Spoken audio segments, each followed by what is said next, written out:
You're listening to The Big Lift, the podcast of WebTrends Optimize, the CRO solution that enables marketers and developers to maximize the ROI on their digital properties. WebTrends Optimize is a powerful, feature-rich and easy-to-use solution, all delivered within a fixed-price contract with no additional cost for increased functionality ever. During these podcasts, we meet some of the key influencers within the marketing and conversion world to understand their roles and examine their challenges. Today, I'm chatting with Nima Yassini, CEO and founder of one of our partners, Australian-based New Republique. New Republique is an award-winning optimization agency specializing in UX, experimentation and personalization. Nima has been working with WebTrends Optimize on and off for over a decade, and what he doesn't know about CRO and building exceptional online experiences just isn't worth knowing. Nima, you've been the CEO of New Republique for a little over 10 years. And during that time, you must have had your fair share of challenges and successes. What stands out as being memorable? The whole thing. I think the most memorable part for us has been the decision to pivot the business out of full service and really focus on being great at one thing. I think that was one of the major ones, and then the other one was I don't think I understood the value of a mission statement for a business until we had to make that pivot. And I remember I had a mission statement that I showed a mentor at the time who laughed at me and said, "That's like boiling oceans." I was quite embarrassed. So I hit it, and then we went through a bit of a disastrous moment in our business, and we didn't know if we were going to be around or not. And and that's when we decided to pivot and really focus. And we had to make some cuts. And I was clearing out the desk because we stopped being full service. I was clearing out a whole bunch of paperwork, and I found our mission statement. And I thought to myself, if this is the end, because I didn't know which way it was going to go, I'm going to go down on my feet. And I stuck our mission statement, big print. I paid like $150 to a buddy of mine, printed on some Laminex and stuck it on a wall.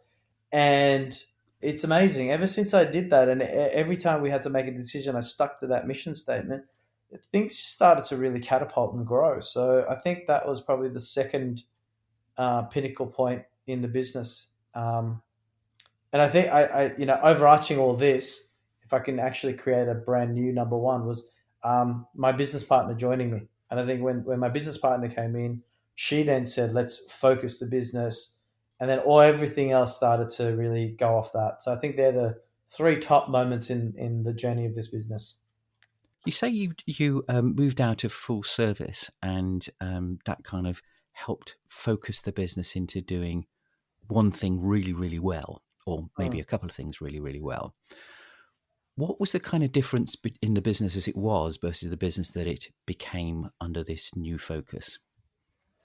Focusing on being exceptional at one thing really helped make decision making a lot easier.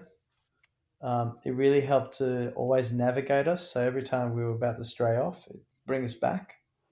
And I realized, customers out there as well, they really don't want a generalist. They need a specialist. The challenge is managing a bunch of specialists for them, which is why they go to a generalist. And if you look at a lot of companies, they say they do a lot of stuff, but they probably do one or two things really well. So we just cut to the chase and said what we're going to do really well. So I think, I don't know if I've answered the question correctly, but I think it just gave us a really good North Star to focus on. You're right. There does seem to be a lot of generalists that are out there that says we can do everything. Correct. And, it's that adage that, a jack of all trades and a master of none. And I think there are times when people do actually want the specialism that you are delivering, because it does actually focus in on a particular area in their business that they need expertise on, rather than just saying, "Oh, we just need a marketing agency," or whatever it might be. Yeah, agreed. You must have seen many changes in the way companies utilize their websites over those last 10 years.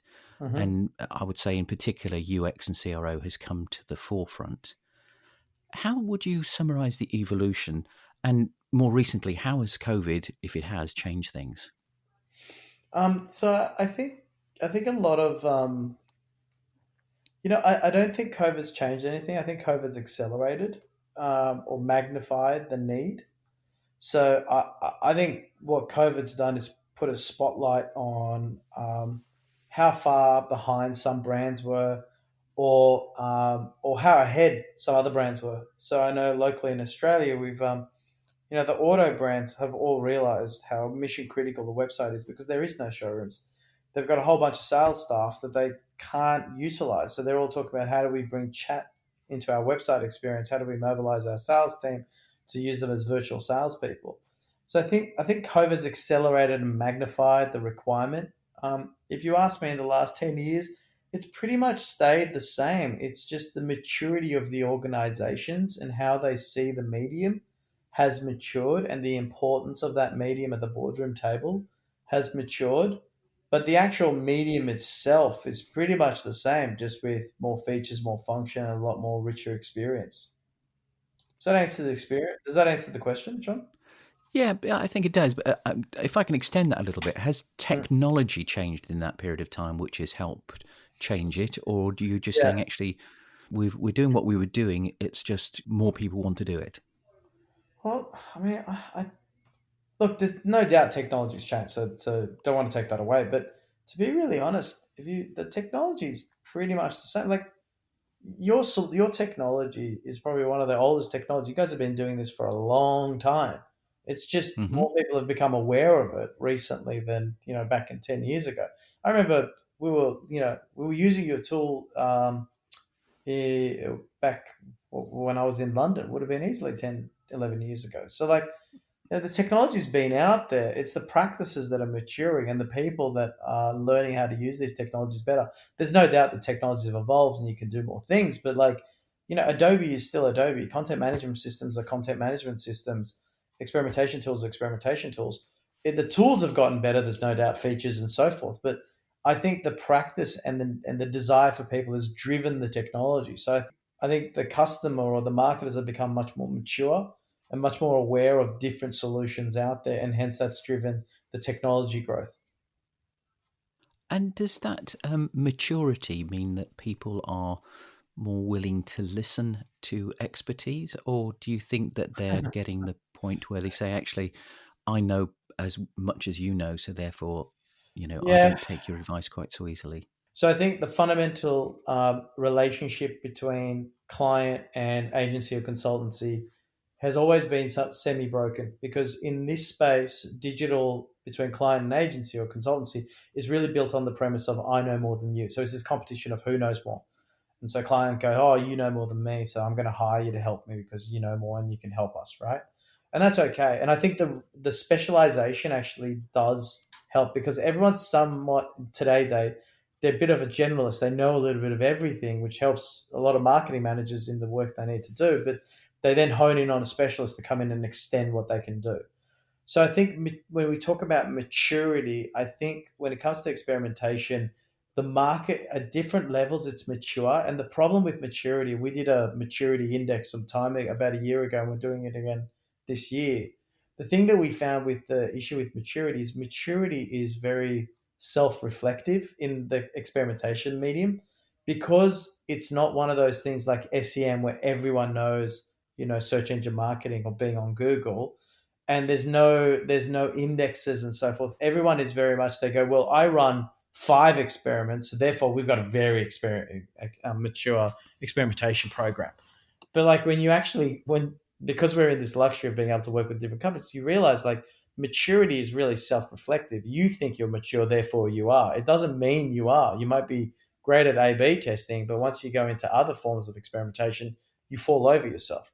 So I found like when it comes to maturity, it's such a broken. The category is so young that it's so hard to find truly mature companies. That's why, if you look at this space, we all talk about booking.com.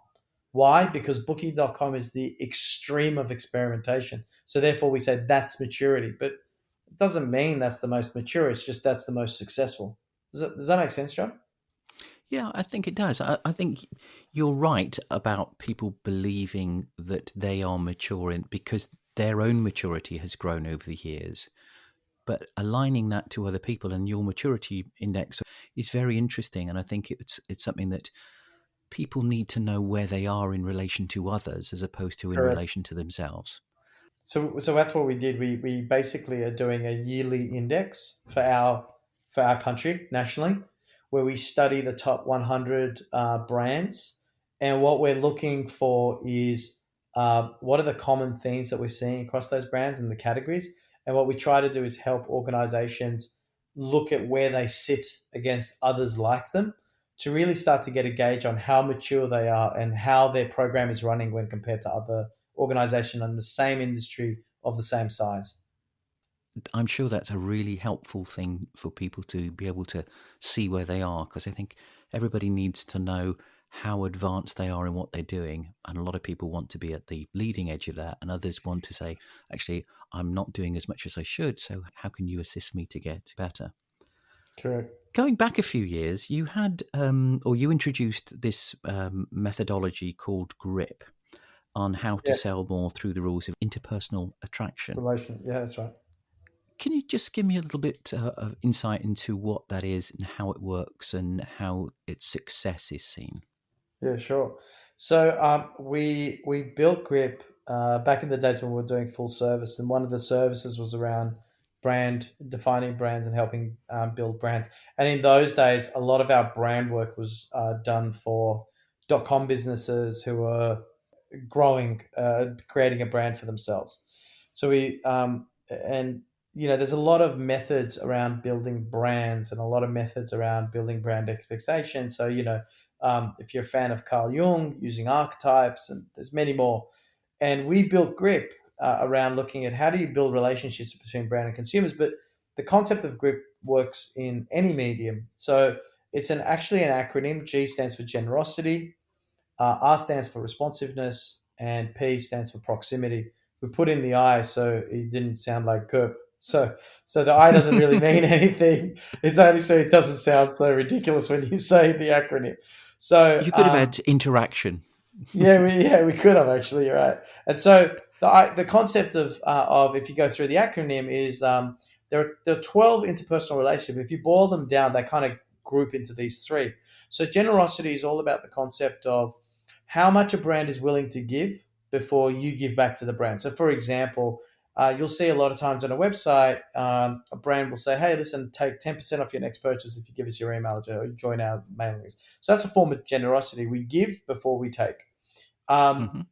and I think one of my favorites is Apple. If you have anything wrong with your Apple, if you walk in, they usually will swap it out for a new one, which is a great form of generosity. R stands for responsiveness, which is really the key pillar of the concept of grip and also interpersonal relationship, which is about understanding the person. I remember a really great example. I had a supplier who invited me to the cricket, and I know talking to an Englishman, this might sound like sacrilege, but I'm not a massive cricket fan. So, like right there, he showed, although he's being generous, he didn't really understand me, and as a result, he wasn't able to connect to me. And so, responsiveness is all about data and understanding who the customer is. And so, if you think about personalities, when you're going to be generous, so personalization, when you're going to be generous, how can you be generous in a relevant way where it's actually valued rather than an irrelevant way where it's seen as annoyance? And then P is about proximity, and proximity takes two formats, both geographic and also mentally. So when I think of a problem, do I go to that website that I went last time? So if I want to buy a top, do I automatically think of H&M or do I think of another brand? So that's the mental proximity as well as the geographic proximities of, okay, so I saw the range and I want to go into store. How hard is it for me to go into that store, which makes it more likely that I will go in? So Grip was built on the premise of how do you build relationships around those key tenets of interpersonal relationship building. And do you think that's still relevant today in what you're doing as a more focused agency? I think at the end of the day, everything we do, if you look at the way we design experiences, we look at data to understand responsiveness, to understand the customer. We use proximity around how do we deliver those experiences in the most relevant locations, proximity. How do we use implicit signals that triggers the brain to feel a certain way based on that journey?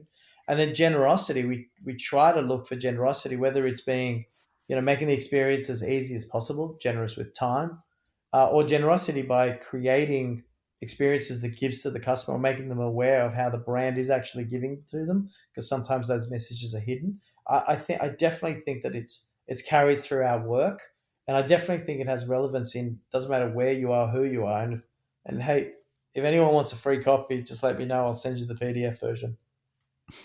Okay. There's some It seems that generosity.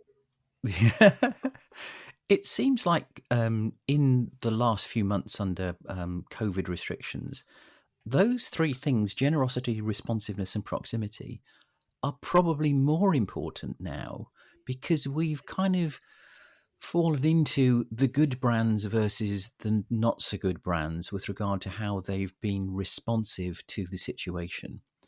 And I think your methodology there could actually work as well, if not better, today, because Hmm? talking about generosity and responsiveness and proximity is, I believe, has changed over the last few months. I don't know how you feel.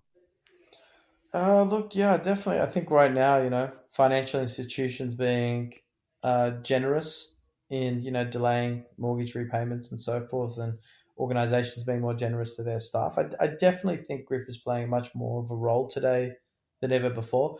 I don't think, though, brands really think about interpersonal relationship when they're designing their strategies to engage with customers. I don't think that's coming out. I think it's the human element that's coming in. At the end of the day, Grip was built out of a natural human responsive interpersonal relationship.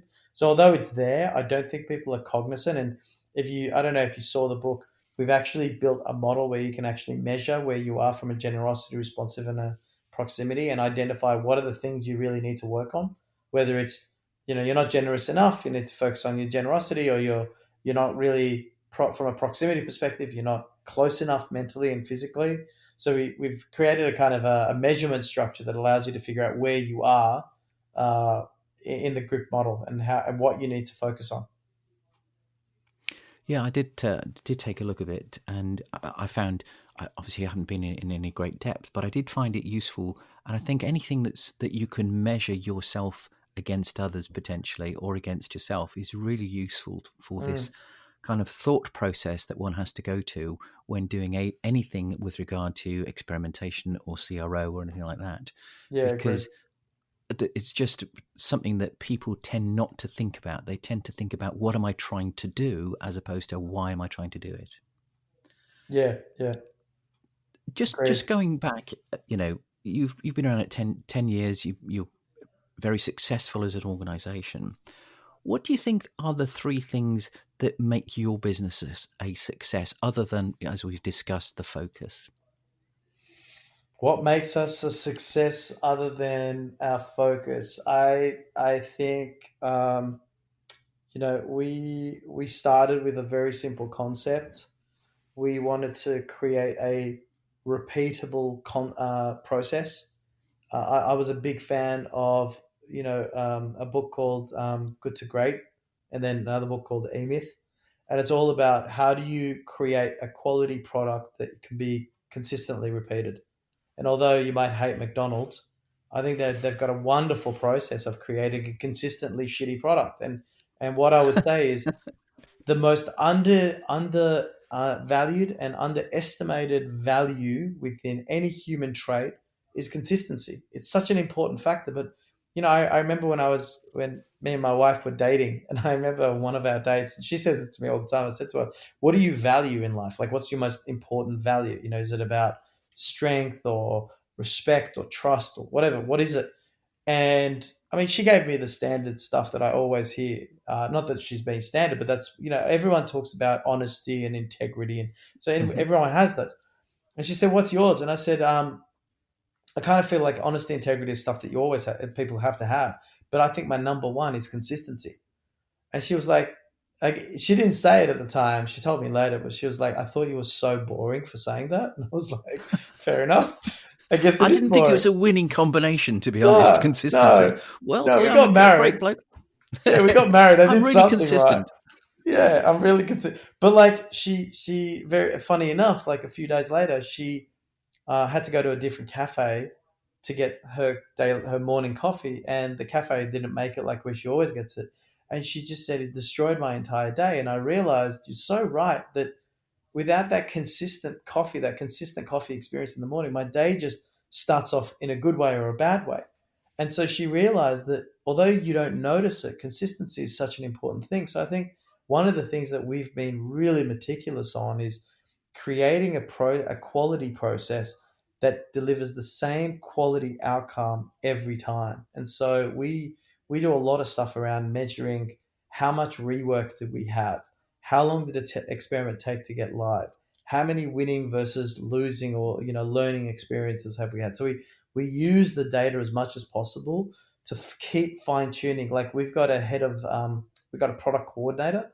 Her job is to keep fine tuning our product. We call our service a product because we think of it as in a life cycle. We treat our service as a product, and we look at products that are coming in and out, like cash cows, dogs, and question marks. And so we're always looking at that, how our service moves through a life cycle. And most importantly is how do we deliver a consistent quality product every time? That's the most critical part of it. That consistency that you're delivering, does that sit well with the kind of the good to great methodology, or does that create some conflict? Because obviously, if you're moving from good to great and looking at moving from good to great all the time, then consistency may take a little bit of a knockback. I actually, funny enough, I don't know, John, if you've read the book, but they Years talk and years about. and years ago. Yeah, well, the book actually talks about the winning. This sounds pretty bad, but they said that the winning brands were not brands that were always the best. They were brands that were always the most consistent. So one of the examples they played with was Intel, and I can't remember the other chip manufacturer, but the other chip manufacturer had the most superior product, but they could never deliver it on time to the computer companies, IBM and so forth, to get the chip into the computer at the right time so the manufacturing process wouldn't slow down. And so Intel won because although Intel wasn't the best chip in the market, it was the most always on time product, consistent. And I think what we try to do is at the end of the day, it's we deliver a quality product, but we try to make sure that we're always consistent, because the worst thing that a client can do when they engage us is not know where they stand. At least with us, they always know that if you call us, we'll call back in a certain period of time. If we will always ensure that we have an experiment up. We will always ensure that we're responsive to what you need. So I think the thing that Good to Great really nailed in my head was quality is absolutely critical, but quality without consistency is useless.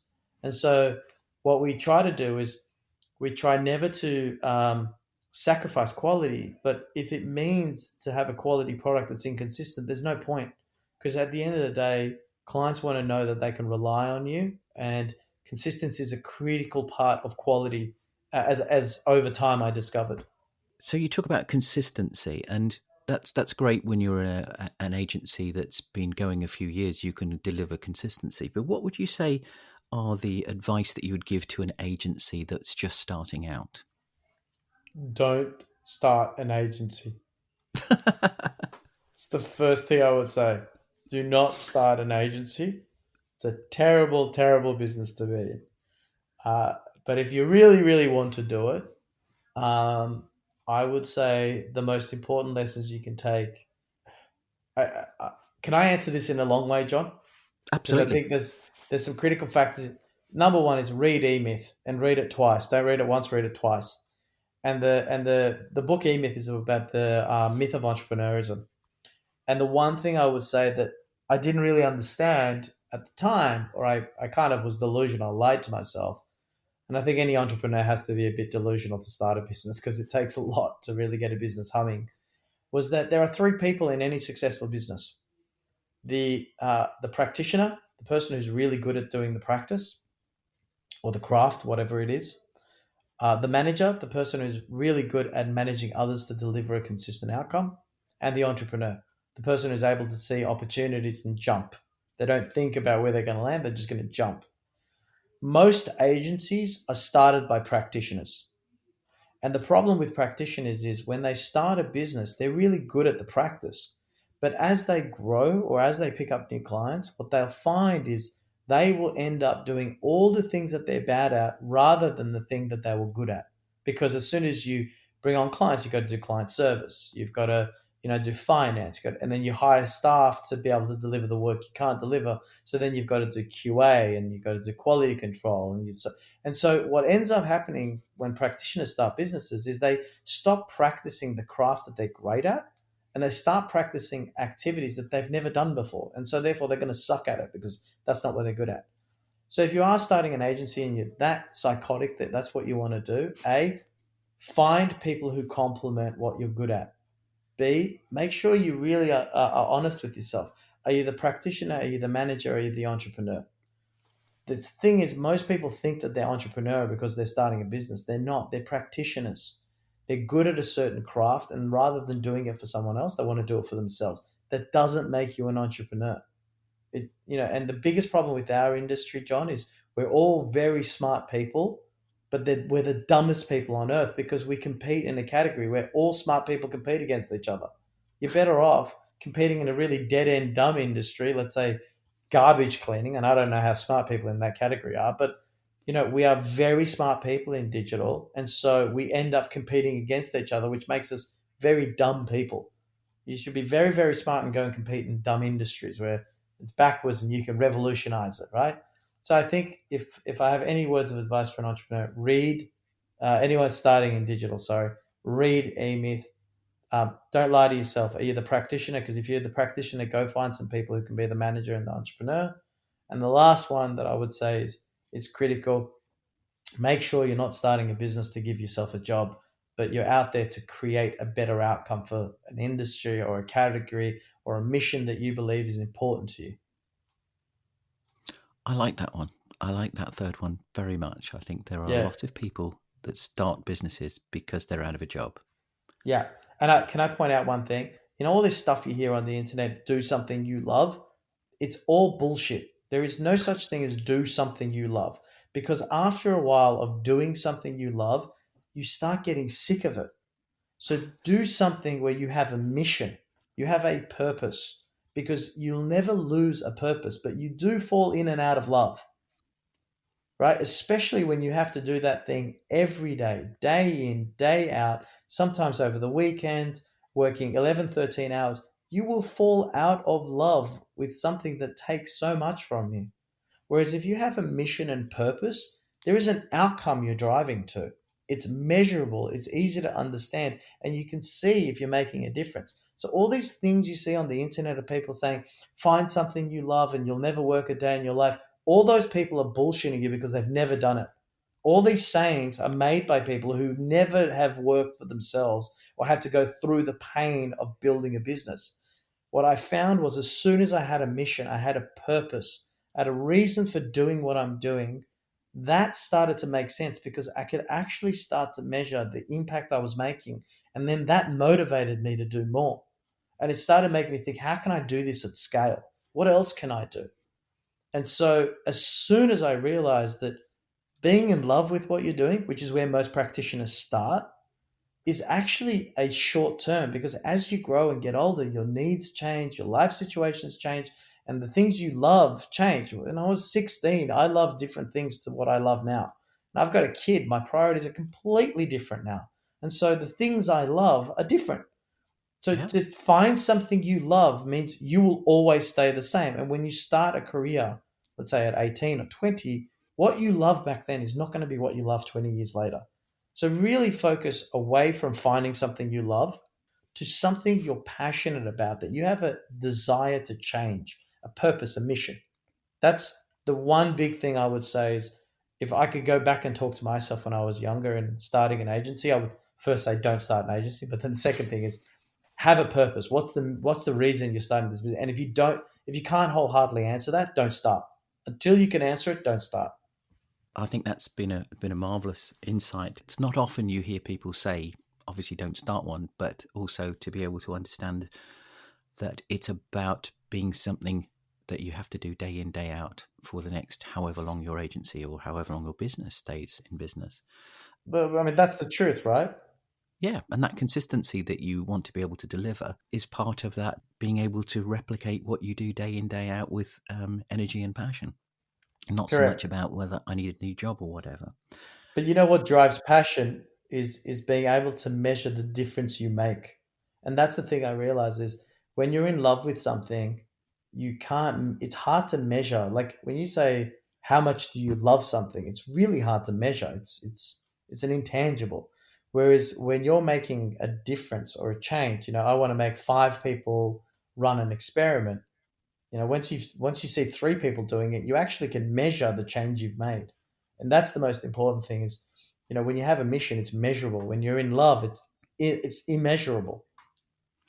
So, just moving on a little bit, I mean, Sure. if you've made that decision to go and work for yourself or start an agency or whatever, the relationships that you make during that time are obviously pretty important. And by that, I mean, the different suppliers that you'd work with, as well as the clients that you may bring on board.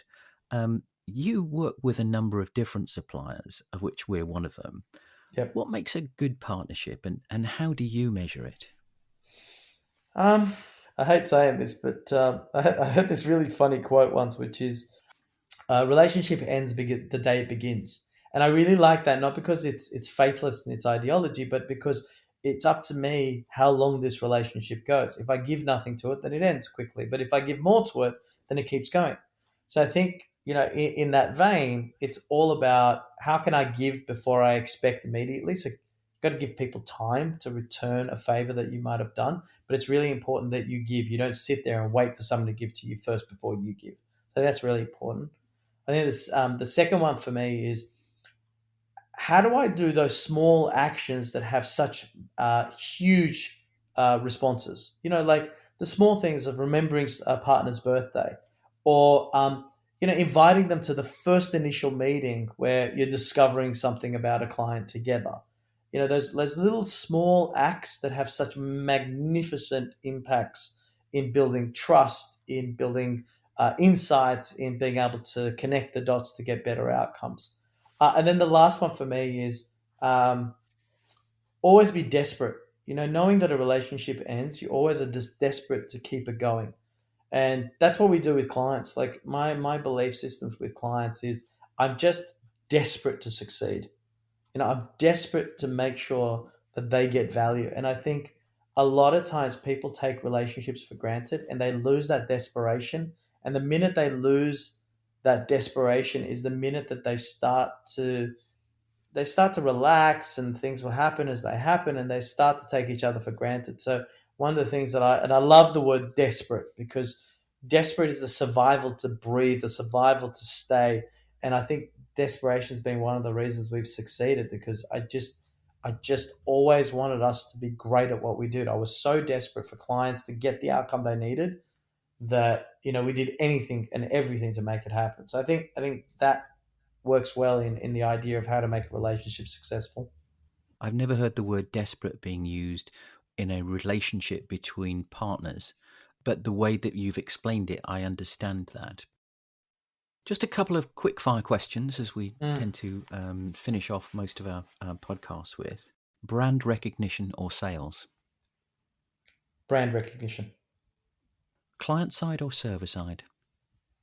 Oh, I'm biased. Server side.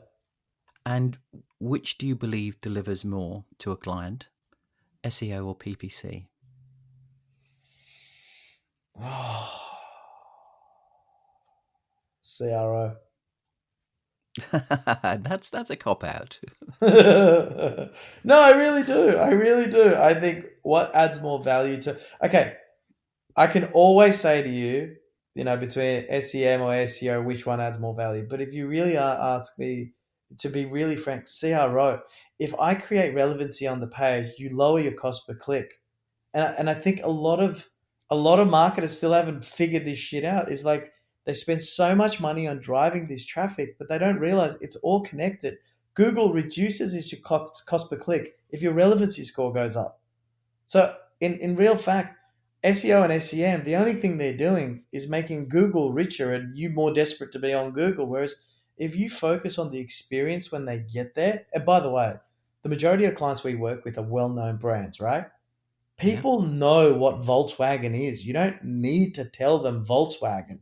People know you've got new cars, right? And the biggest problem with marketers have is they're so fixated on the next customer that they actually don't realize most people know the brand. What they need to do is when the customer gets there, deliver a better experience.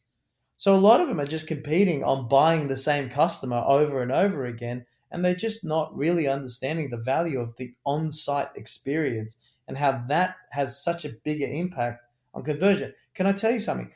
Amazon is Amazon not because it bought the most keywords. It's Amazon because it figured out how to deliver an experience that was memorable. And that experience wasn't the website, because if you ask me, Amazon ugly as shit. It was its delivery. Amazon got delivery down pat. It got you the product quickly, right? And so if you ask me, if I nail the on-site experience, all the other stuff falls in line. So I'm sticking to my answer. It's CRO. Nima, it's been a blast. It's been an enjoyable Likewise. podcast. Thank you very much for the time. And I know it's pretty late on in the afternoon for you and very early for me in the morning, you being over there in Australia. But thanks again. It's been really good. I look forward to revisiting perhaps in a few months' time and having another chat. But for now, Nima, thanks a lot. Thanks, John.